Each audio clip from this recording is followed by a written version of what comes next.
આજે આપણે આવી ગયા છીએ સરસ્વતી નદીના કિનારે સિદ્ધપુર, જ્યાં આવેલું છે પારસ પેપરીના ગોગા મહારાજનું પ્રાચીન મંદિર. અહીંયા પારસ પિંપરો એટલા માટે કહેવામાં આવે છે કે સતયુગમાં પાન સોનાના અને થરિયું પારસનું હતું. તેમજ આ પિંપરાને મોક્ષ પિંપરો પણ કહેવામાં આવે છે. અને આ પિંપરાથી એક વેત ઉપર જ સ્વર્ગ આવેલું છે એવી લોકવાયકા છે.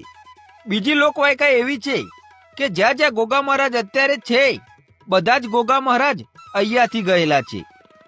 અહીંયા તમે પિતૃ અર્પણ કરવા આવો છો ત્યારે જે વિધિ કરાવી અને ફૂલ નદીમાં પધરાવી પછી અહીંયા એક લોટો જળ ચઢાવો છો તો તમારા પિતૃઓને મોક્ષ મળે છે એવું કહેવામાં આવે છે. તેમજ દર નાગપંચમીના દિવસે ગોગા મહારાજ ભક્તોને દર્શન આપવા જરૂરથી આવે છે. આ ગોગા મહારાજને માધુ પાવરિયાના ગોગા મહારાજ પણ કહેવામાં આવે છે. મિત્રો, ઇતિહાસ તો બહુ લાંબો છે. જો તમારે જાણવું હોય તો યુટ્યુબમાં અમારી ચેનલ દશરથની વાતોની મુલાકાત જરૂરથી કરજો.